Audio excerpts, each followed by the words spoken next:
All right. Good afternoon, everyone. Thank you for coming. Welcome. It's a real pleasure for us, the Climate Center, during the Earth Week to host Erin Sikorsky. She is the director of the Center for Climate and Security and of the International Military Council on Climate and Security. She got her undergraduate and master's, well, undergraduate from Smith College and master's of international affairs from Columbia. She has spent, I think, over a decade, a long time working in the U.S. intelligence community, and I think, to be precise, most recently she served as Deputy Director of the Strategic Futures Group of the National Intelligence Council. She's also an adjunct professor at George Mason University, and she's an expert on security implications of climate change, and she's today going to tell us everything we need to know about that. So, welcome.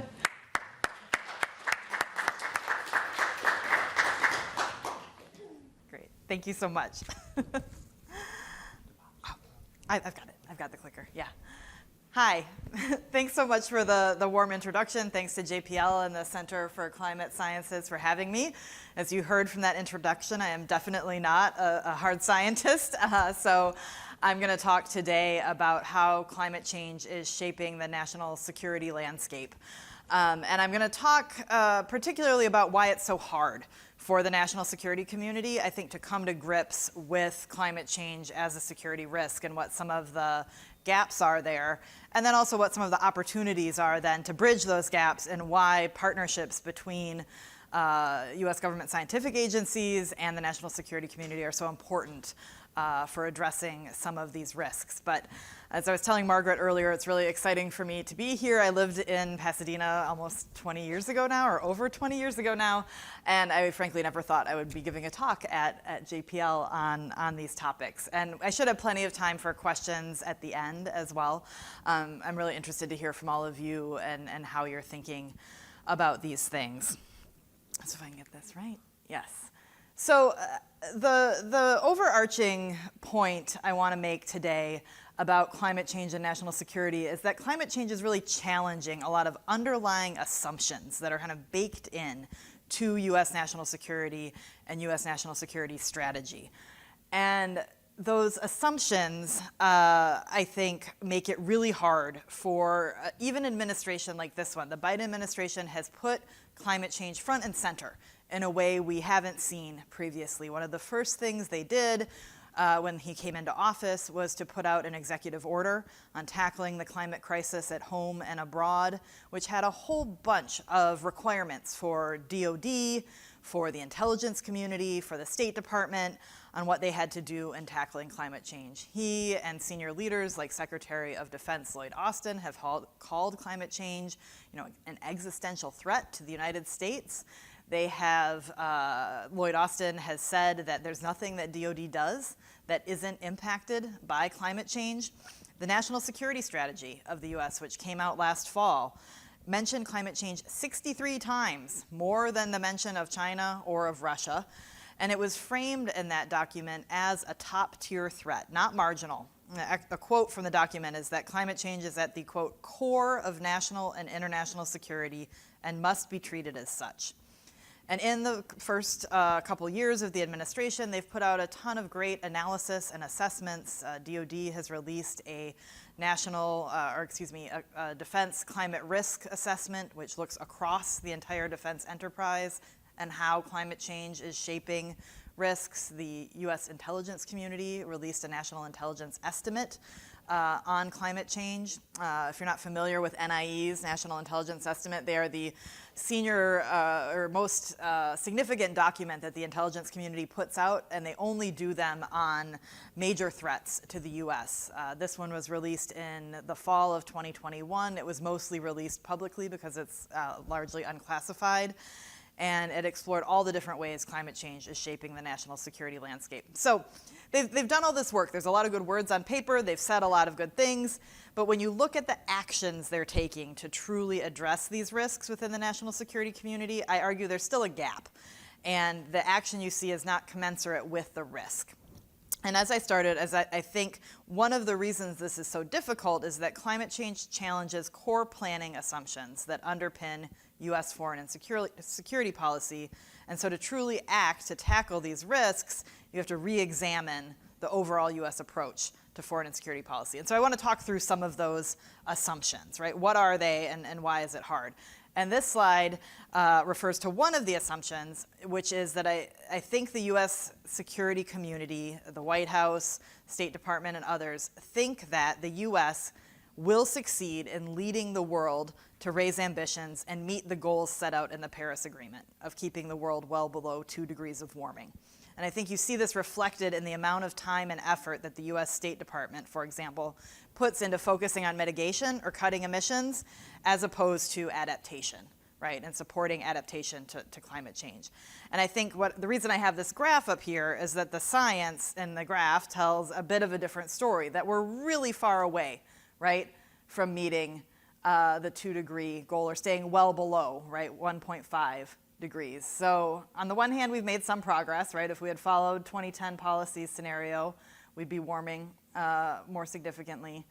Current policies are here, but to get to 1.5, we need to go here. And that gap is just incredibly large, frankly, and hard for the U.S. and others to manage. Obviously, we need to focus on mitigation and cutting emissions because every fraction of a degree matters, and our analysis at the Center for Climate and Security shows that unchecked warming creates catastrophic security risks. So emissions have to be cut. I'm not arguing they don't, but given this gap, given where we're going, adaptation is also critical, right? And as we've seen across the world in the past year, climate hazards are already here and creating significant security threats.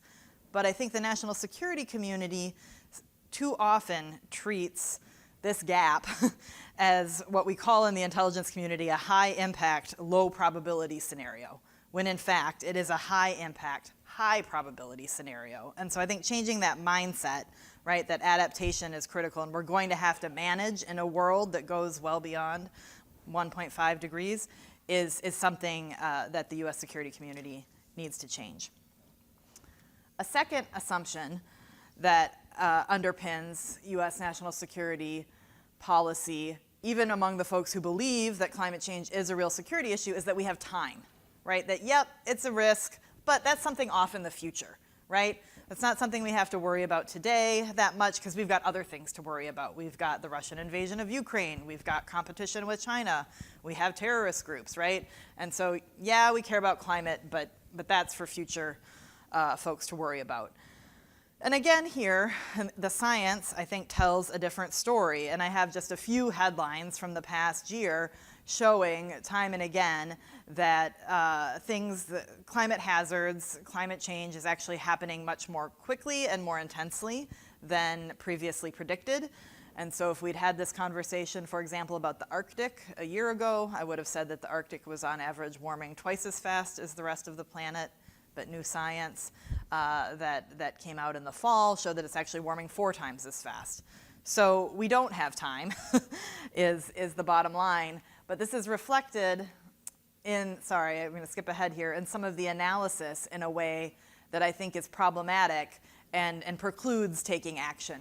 And what I'm showing you here is a chart from that national intelligence estimate that I mentioned.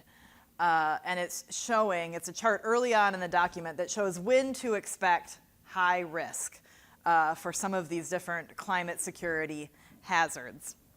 And what you see is that for many of these, the risks don't get high until 2040. And one I would point out in particular, if I can find it here on this graph, it's here. Internal insecurity and conflict.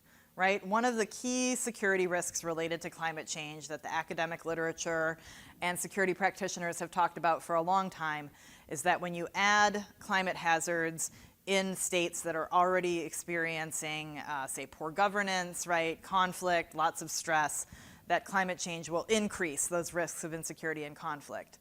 And the National Intelligence Estimate said this isn't going to even become a medium problem until 2040. I think that's seriously underscoping the risk and seriously underscoping what we're already seeing today, right? You look 2 summers ago at Lebanon and Iraq and Iran, all of which had street protests over high energy prices and lack of access to water. All 3 of those countries had some of their hottest summers they had ever seen. And it wasn't climate alone that led to those protests. It wasn't the hot summer alone. It was also mismanagement, right, of resources, poor water policies, poor governance, right, exclusive political institutions that meant some groups did not get access to services from the government.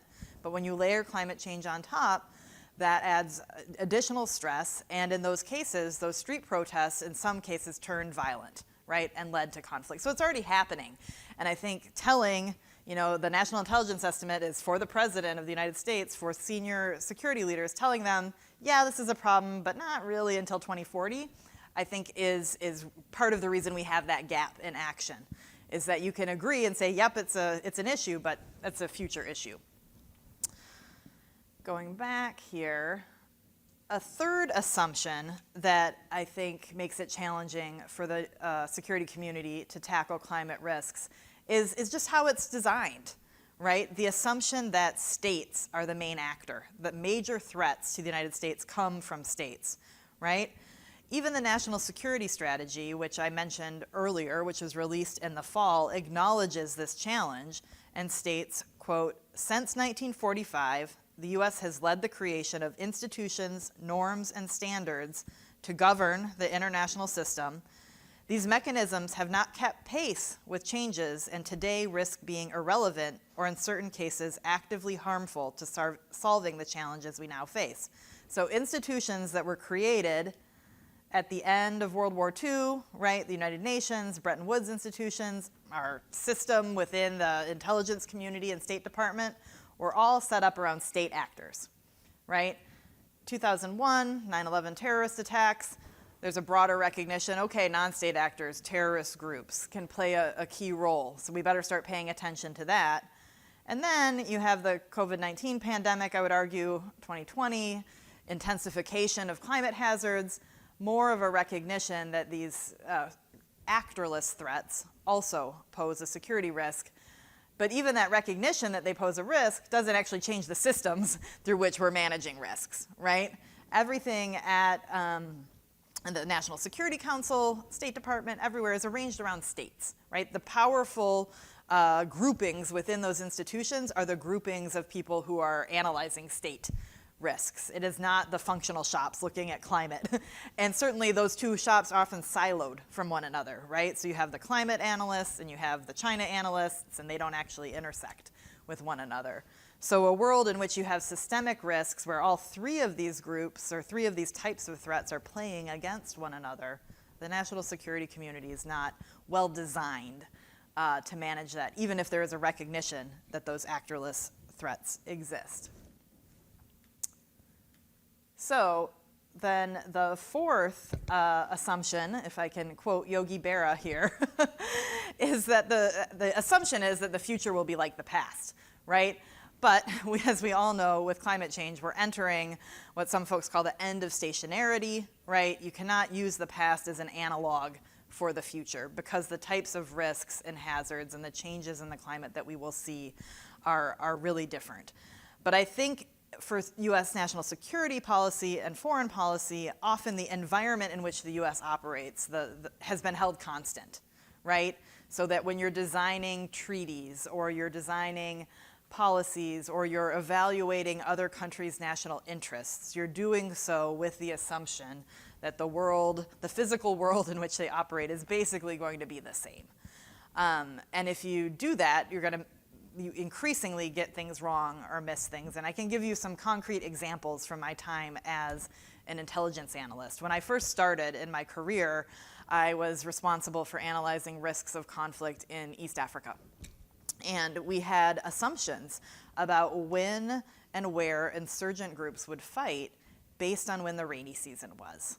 And that was baked into your analysis. So if you were warning policymakers when to expect offensives, part of your calculation of when you would expect that offensive was when the rainy season was. Well, the rainy season doesn't exist the way it once did in East Africa now, right? Things are out of whack. And so if you're making your analysis based on that outdated assumption about the rainy season, you're gonna get things wrong. You're gonna give warnings or not give warnings when you should be. I think another example you can point to of this in the international system was with the Russian invasion of Ukraine and with President Putin's assumption that Europe would have a really cold winter, and that because they had that really cold winter, they would be more desperate for energy, and they'd be less willing to put pressure on Russia because they need Russian oil and gas. Well, Europe had its warmest winter ever, and they actually didn't need that energy in the same way, or those energy resources in the same way that I think Putin's strategy was partly predicated on, right? There are other examples as well. The Russian invasion of Ukraine, some analysts think, was delayed by the fact that the Ukrainian ground was not frozen in February of 2022 the way it normally would be. It froze later because, again, they'd had a very warm winter, and tanks don't do well on ground that's not frozen, so it delayed the invasion. There are broader strategic assumptions, too, about things like states' national interests, right? Look at the US competition with China, for example, and where China gets its food and where it is interested in finding fish stocks, right, around the globe. If you're basing your assessments of those things on outdated understandings of agricultural production, things like that, and not looking to the future of how that will change due to climate, you're gonna miss things or get things wrong. So I think this is a really big one for the security community, is questioning all of those assumptions about stationarity, that of the variables and factors that we need to assess, the climate and environment really isn't one of them, right? That's changing quite a bit, and something that I think is making it really hard for the security community to actually act to address these risks, despite the rhetoric and despite the planning. And I don't mean to dismiss. I mean, they've done a lot of work, and I don't want to say that they haven't done anything. But I think that the gap between the work they're doing and where they need to be is still quite large. And there's a lot more to be done. So I wanted to start with the assumptions that make it hard to act on the risks, because I think those don't get talked about enough. But I also wanted to talk a little bit about the security risks themselves and how climate change manifests as a national security or international security problem. And I think this also tells the story about why they're mismatched to a traditional national security approach. And so some of this that I have up here, starting on the right, yes, reflects what I already talked about in terms of some of that mismatch there in the system and the way the national security community approaches risks. So oftentimes I will get questions, especially when I talk to members of Congress, where they will say things like, so you're telling me climate change is a national security risk, but is it more of a security risk than China? Should I be worried about it more than I worry about terrorist attacks? They want to rack and stack. They want to add climate to a list of top 10 threats. And I think that's the wrong way, obviously, to approach it. I think it is a systemic structural force that is going to affect everything that we care about in foreign policy and national security. So the right question is, how does climate change impact competition with China? How does it impact China's foreign policy and security interests? How does climate change, how do climate hazards offer opportunities for terrorist and extremist groups when governments can't respond to hazards? How does climate change impact the US military's ability to execute its operational plans, right? How does it impact our US military's ability to train soldiers? Those are the right types of questions to be asking, right? Thinking again about a systemic risk, a structural force, and also thinking about opportunities as well as risks in the national security community. By tackling climate change, by addressing some of these risks, right? Are there ways in which we can advance our broader national security goals? So it's not just about identifying the problems and threats, but also identifying ways in which there are co-benefits to tackling climate change. So when I talk about climate security risks themselves, I usually bucket them into three categories. And I think they're pretty straightforward. The first is the critical infrastructure and military readiness, which is really the direct hazards themselves. So this is hurricanes on the Gulf Coast decimating military bases, like Tyndall Air Force Base a few years ago. Hurricane Michael just flattened it, caused billions of dollars of damage. It's flooding at Offutt Air Force Base, which is in Nebraska. It's where Stratcom is. It's wildfires here in California that have not only interrupted training days, that have forced evacuations of bases, but also required hundreds of thousands of person hours of the National Guard to fight fires, which is up significantly just from 5 years ago. All of these fall in that kind of direct risk bucket, and they happen here in the United States, and they also happen abroad. You saw it last summer across Europe with the heat waves and the wildfires there. The busiest military runway in the UK last summer melted, and so planes were not able to take off. Militaries were deployed across the region, again, to fight fires, to deliver water to livestock. The Swiss military was using helicopters to deliver water to livestock stuck on mountains. The Mexican military last summer was deployed to seed clouds to try and get it to rain after months of drought. And so that all is in that first bucket of risk and is a first order risk, right, for national security. I would also argue there are things other than the military that fall in that critical infrastructure bucket, the energy grid, transportation in the United States that are also directly impacted.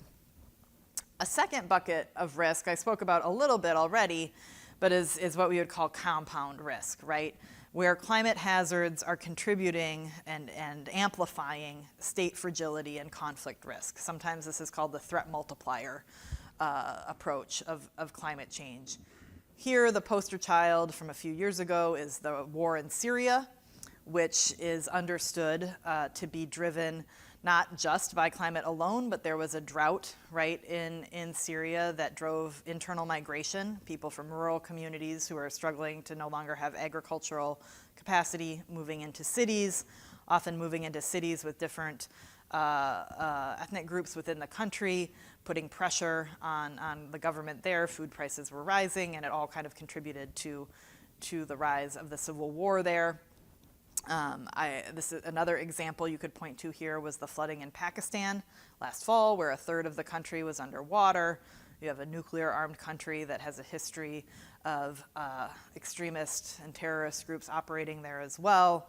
Obviously, we have not seen conflict break out in Pakistan, but I think the instability risks are much higher, and I think we'll continue to see the impact of those floods for the next few years here, especially if they face another event like that in this coming year.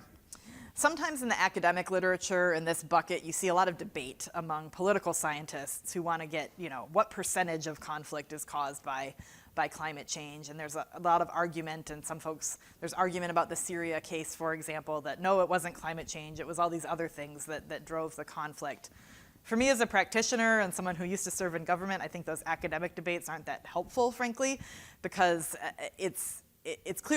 climate clearly plays a role in whether it is a 5% or 8% role.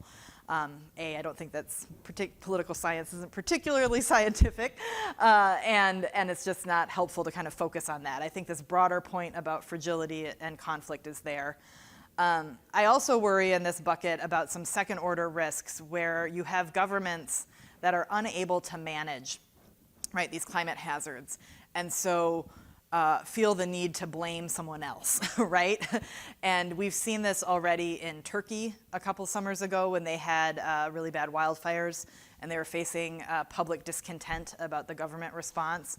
The government's response then was to blame the Kurds, an already marginalized population in the country. They put out a bunch of press statements saying that actually the Kurds started the wildfires and that's who's responsible for this, so direct your anger there. We saw that in Algeria as well. Very similar dynamic. In Algeria, turned around to blame what they called Israeli terrorist groups for starting the wildfires. We've also seen social media campaigns, not government-led, but in Italy to blame migrants for starting wildfires there, Afghan migrants. And so I think the disinformation connection here, as well as governments are strained, there will be lots of efforts to blame minority or marginalized groups, which can then lead to further instability and conflict. And then the last bucket of risk goes then beyond state borders to a geopolitical risk, where we see increased competition between and among states over access to resources, whether that's food or water, potentially, especially in regions where you have shared river basins, but also over things like critical minerals, right? The things that are needed for the energy transition. I think there will be new competitions to try and secure access to those things, new geographies like the Arctic. And someone asked me about that before, but as the ice melts there and it's a more accessible region, you already see a bit of a scramble to try and control shipping lanes and the potential critical minerals that can be mined on the deep seabed, or the fish stocks that will be made available there as the ice melts. And so I think you'll see shifting competitions.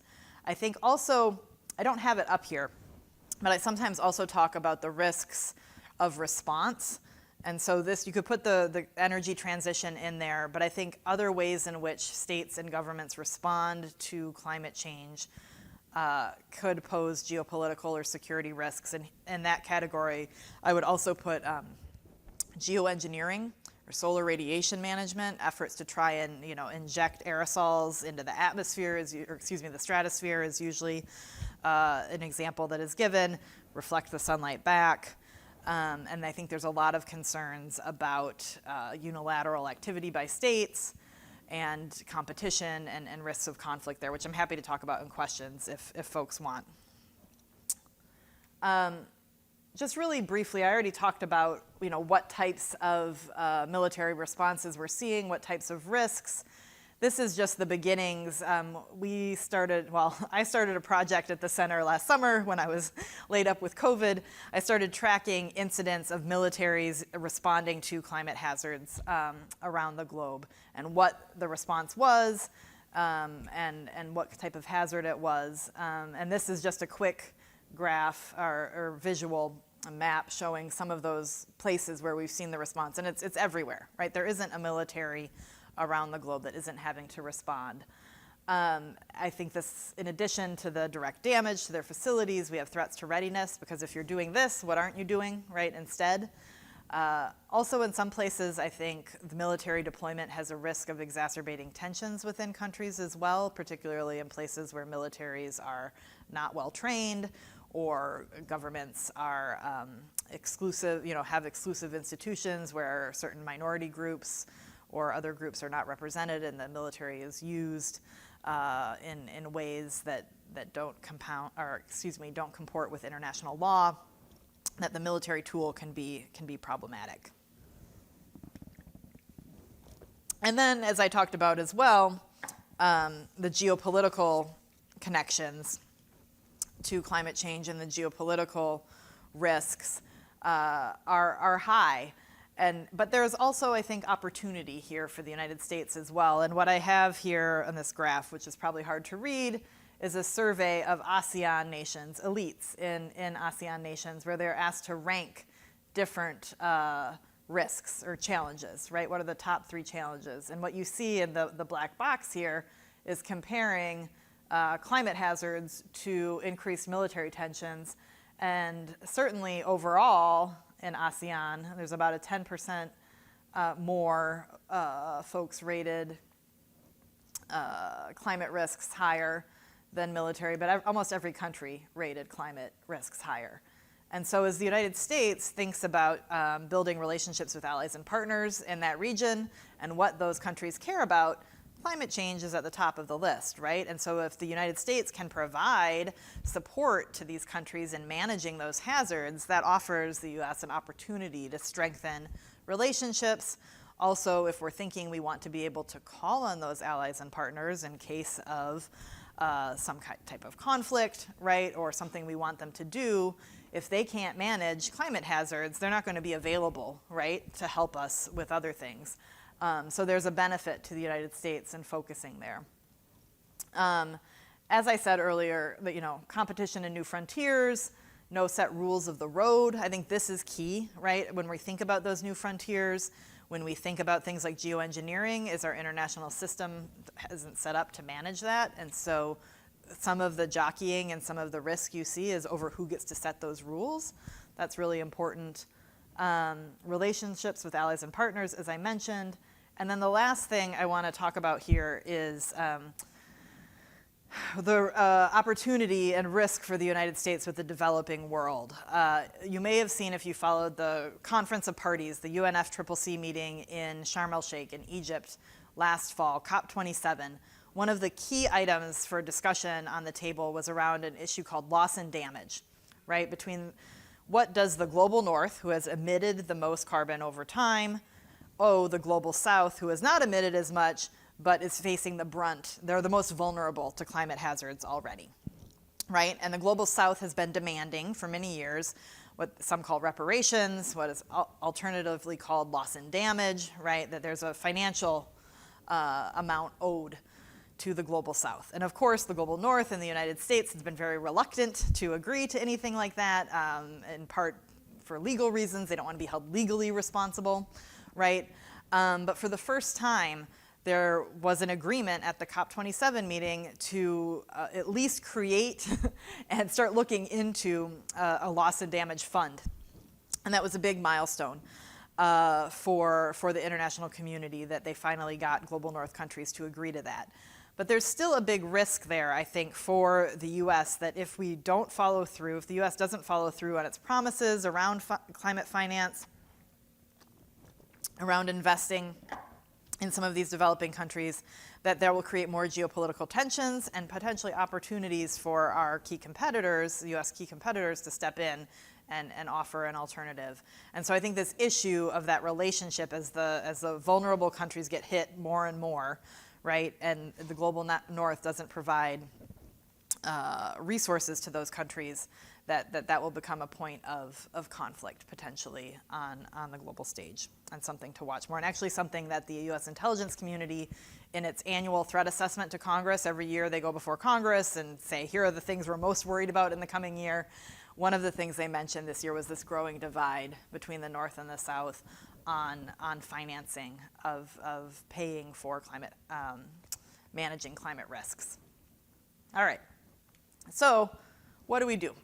How do we bridge this gap? How do we make sure the national security community is ready to manage these risks? And this is something that we at the Center for Climate and Security spend a lot of time trying to think about. Our goal is to not just analyze the risks, right, but to help the U.S. and other countries manage. So a few things I wanted to highlight. I think a big piece of the puzzle is the national security workforce, right? Who are the people that we bring into the national security community? How are they trained? One, we need way more scientific and data literacy within the national security community. It's generally speaking not hired for, right? Certainly not climate literacy. There are pockets, obviously, of deep technical and scientific knowledge on certain issues, but if you're working in a regional shop, looking at regional political or economic or even security risks, generally speaking, you won't have the scientific and data literacy. So if we're asking you then, with my second point here, to mainstream climate analysis across the national security apparatus, you need to have the scientific and data literacy among the workforce, that they know what to do with that climate data and that climate information that you're asking them to use. I don't think we necessarily need to hire a bunch of climate scientists to work at DOD or in CIA or the State Department, but we need to have people that know how to talk to climate scientists and how to leverage that information and integrate it into their work. Again, the mainstreaming, I think, is absolutely critical. It's wonderful that we have a special envoy for climate at the State Department, that John Kerry, his shop, the work that they're doing. I think it would be even more wonderful in every regional bureau had at least 2 or 3 people dedicated to bringing climate in to all of that regional analysis, and same elsewhere. The combatant commands, all the regional combatant commands for DOD need to have climate expertise there, and they need to be able to talk. And then I think more robustly leveraging predictive capabilities as well. I mean, this is something when I think back to starting my career as an intelligence analyst, if you had told me that we had tools to measure, say, what a political leader was going to do 20 years from now, and it was very, very accurate, I would have said, why aren't we, first you're crazy, but also why aren't we using that tool? When it comes to climate science, I mean, there are uncertainties, but we also know fairly certain, what's going to happen at certain temperature levels, certain places, and the fact that we're not leveraging that regularly in our analysis and in our national security work is kind of mind-blowing, frankly.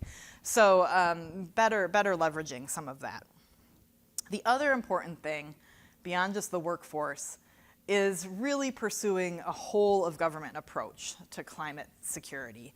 And that it's not just up to the Department of Defense, it's not just a military issue, but really tackling climate change as a national security issue means investments across what we call the 3 Ds, right? Development, diplomacy, and defense. Because especially development and diplomacy are going to get us to what the military likes to call left of boom, right? Upstream, before these hazards become a conflict like Syria, right? But investment in resilience, investment in adaptation, which I started with, I think adapting local communities to manage some of these hazards is so important. That's really, really critical, and we need to have more focus there. Also, I think stronger partnerships between national security agencies and scientific agencies. And again, we have models on this and other issues in national security, but I think it needs to be strengthened in the climate realm. Congress has actually made some good progress on forcing some of this partnerships. Right before I left government, my last job, I was the inaugural chair of something called the Climate Security Advisory Council, which is a council that Congress mandated between all of the intelligence agencies and many of the federal scientific agencies. And they had to come together, meet regularly, determine a definition of climate security, share information and data back and forth, and help make progress on communication between the two. Also, the national academies, thanks to Congress, has a climate security roundtable that brings scientists and experts outside of government together with the intelligence community. But I think we need more of that. Pacific Northwest National Labs has been doing a lot of really interesting work in this way, again, with the intelligence community, where they're embedding some of their climate team in with analysts to do co-production of security analysis. I think, but it's pilot programs, right? I think we just need a lot more of that. And then I also think we need stronger partnerships between the federal national security community and state and local governments. Because I think in the same way that climate change is a national security, international security issue, it's also a homeland security issue. And I think there's a lot that the federal national security apparatus has to offer to state and local officials that can help them manage some of these risks more, whether it's emergency response. We actually saw for the very first time after Hurricane Ian last year that individuals from the National Geospatial Agency deployed to Florida to help use their analysis of satellite imagery to help with search and rescue. We need more of that. We also need more sharing of national security information and satellite imagery with state and local officials who are trying to predict wildfires, right, and manage wildfires. And I think there's just a mindset shift, right, that, you know, if a terrorist group was causing the damage that these climate hazards are causing in the United States, we absolutely would leverage our national security apparatus to help manage and prevent some of those risks. But because it's an actorless threat, right, because there isn't an individual or state or group to blame, it's a harder shift in our mindset. So I think there's a role there. Just again, after 9/11, there was like a recognition that there needed to be better partnerships between federal and state and local. We need that on climate as well. And I do think in all of these categories, I think we are, again, the administration is making progress, the US government's making progress, and I think that even across both parties in Congress, you see a recognition, certainly that DOD needs to be resilient on these issues, but we have to move faster, and we need to do what we can in the short time I think that we have, where we can still get ahead on this. Otherwise, the national security implications are really pretty dire. So on that note, I will stop talking, but I don't know how much time, it looks like we got about 20 minutes or so for questions. I'd really love to hear from all of you and anything you want to talk about that I mentioned. Thank you.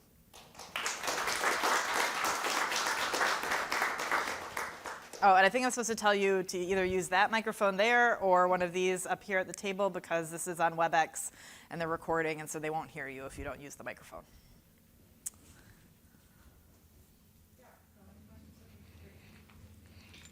Well, my question's kind of dire. Are there any estimates on like what level of warming would be a tipping point that pushes us into our worst case scenarios for the U.S., either like a second American Civil War or a third World War?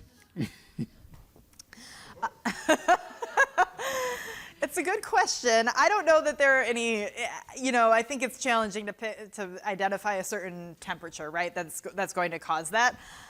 I think the risks of either one of those are a lot higher at lower temperatures than perhaps people think. I get a little frustrated sometimes in the climate security conversation is there's a lot of focus on places that are already really vulnerable. Like the stack of reports that have been written about the Sahel and climate security is like yay high. I think we underestimate the risks of instability, say here in the United States, frankly, due to some of these hazards. And I also think actually in countries that are more developed, the hazards don't have to be as bad because people have more expectations from their government, right? And so when the government doesn't meet those expectations, they get madder.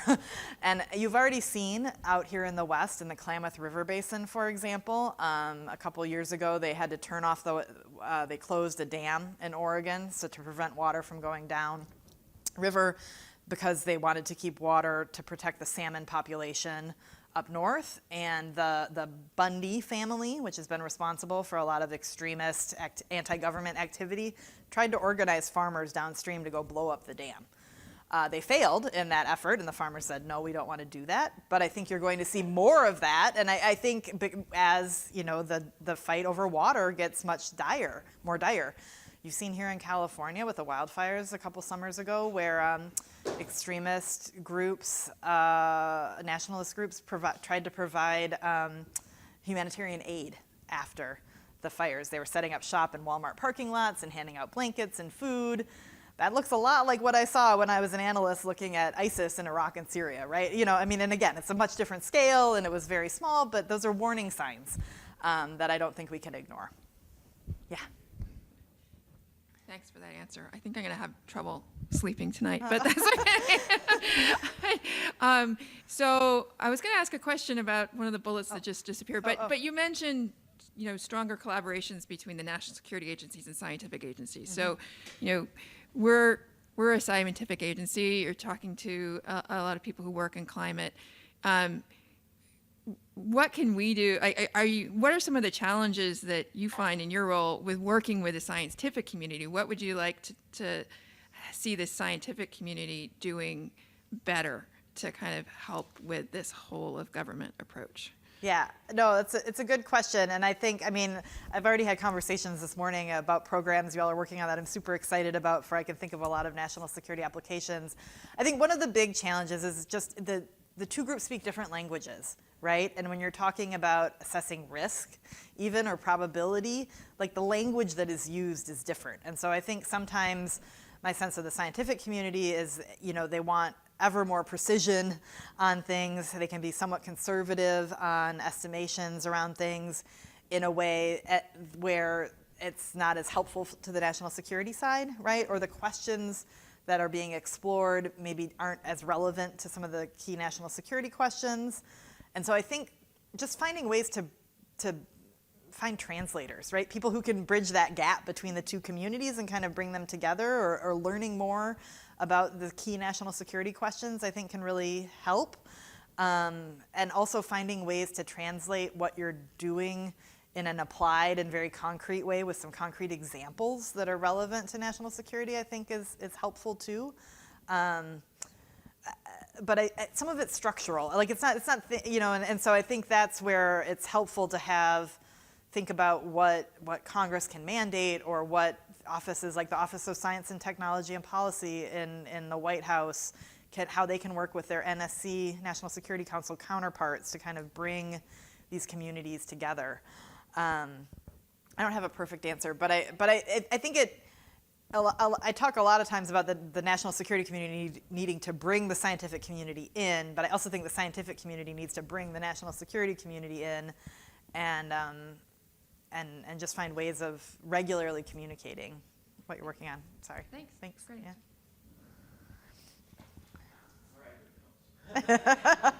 I'm ready. Okay, so in the Cold War, the Arctic was a big deal because they started hiding submarines, and they figured out they could punch through the submarines, punch through the ice, and blow each other up. And then that sort of warmed. And then, actually, I was just realizing, of course, Al Gore, when he was vice president, implemented a lot of use of military submarines, for example, to use for science, actually, and a lot of programs to have Russians contribute to their efforts for science, for sea ice science and Arctic science, to the broader community. So now we have ice retreat, which has opened up all this water in the summer, especially, and all the options for mining and shipping and navigation. The Russians are plowing ahead with so many icebreakers that they have. They have LNG plants right next to right at the coast on their side. We have no ports in Alaska, so and reduced military presence except for the Air Force, the airplanes. So and in lieu of what you've said about you know, the chart with your national disasters where the military responded, which didn't include any Arctic responses. Maybe it doesn't have the climate hazard sense of flooding and hurricanes.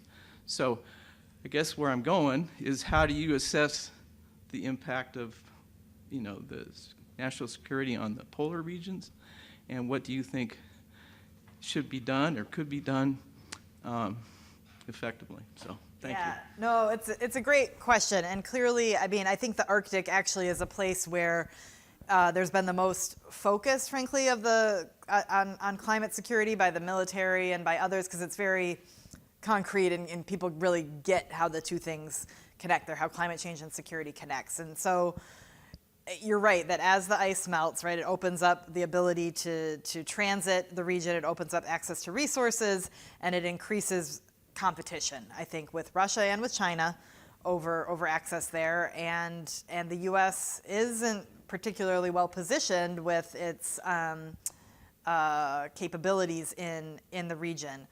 I'm particularly concerned in the region about the increased risk of accidents and kind of gray zone activity. Both Russia and China use commercial activity for cover there, or for military access in a way. And as there's more activity in the Arctic, you just increase the risk of accident, right? Things running into each other that could then spill over into conflict.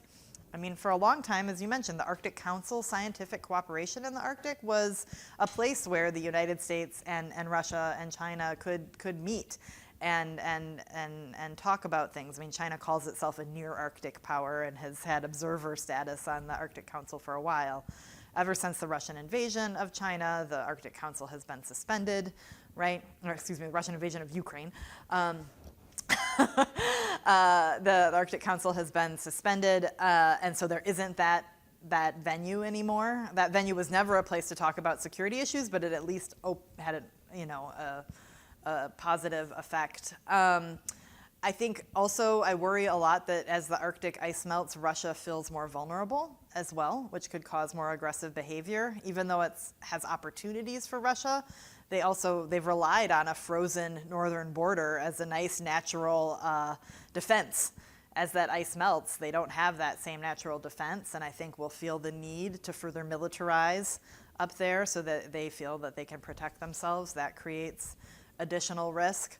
The one thing I do think about the Arctic sometimes in a broader national security or climate security conversation is, if we get to the point where the ice really melts up there that it's really easy to transit all the time, we're going to have so many other problems around the globe due to climate change that maybe some of the security risks of the Arctic won't seem quite as urgent, because we'll be so focused elsewhere. So sometimes I worry it crowds out other issues. But the U.S., I mean, you know, each of the military services has developed an Arctic strategy. There's an entire office in the Office of the Secretary of Defense for Policy focused on the Arctic and developing and implementing a whole of DoD strategy there. I think there is a recognition that the U.S. is behind, but also the challenge is, I mean, it's still really cold up there, right? And it's still really hard to operate and develop basing. And having a permanent or kind of constant presence up there is a very expensive and challenging proposition for the U.S. So it's a tough nut to crack, I think. But I do think finding ways, finding fora to have discussions about security challenges up there, including with competitors and adversaries, is really important to reduce the risk of accident and miscalculation. I think that's what I worry about the most in the security realm is just the gray zone issues. We have just a comment online.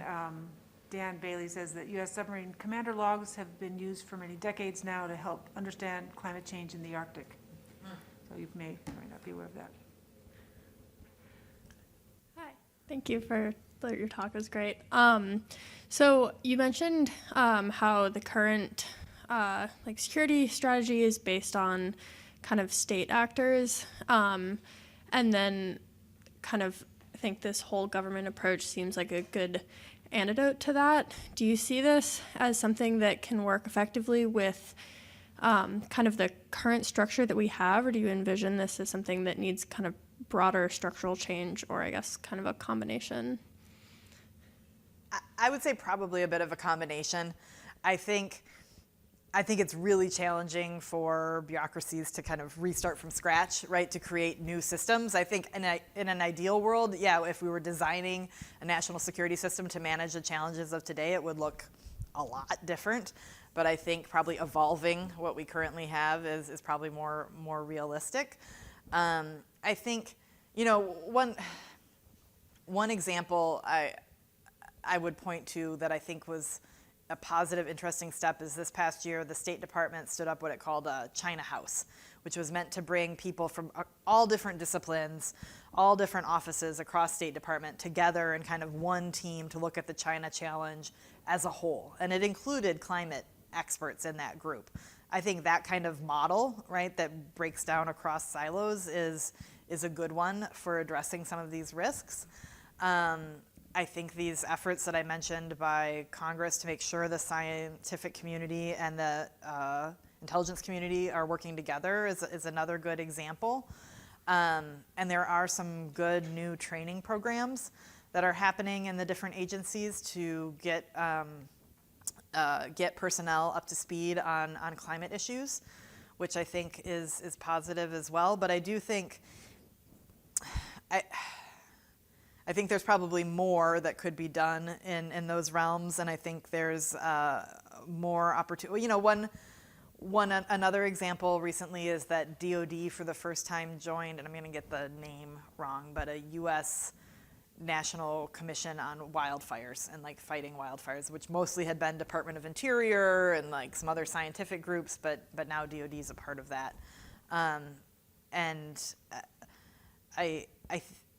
so baby steps, but it does need to amp up even more. I think it's really challenging with our congressional as much as Congress has done, I still think the polarization in Congress makes it hard to do more than kind of those incremental changes. Thanks. Sorry, it's not a very satisfying answer, I feel like.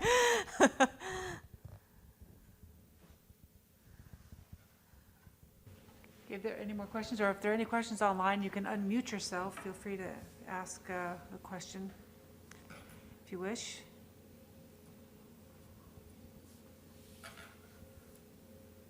Okay, maybe we have no more questions. Nope. Okay, well, I guess we can thank Erin once again for coming to JPL.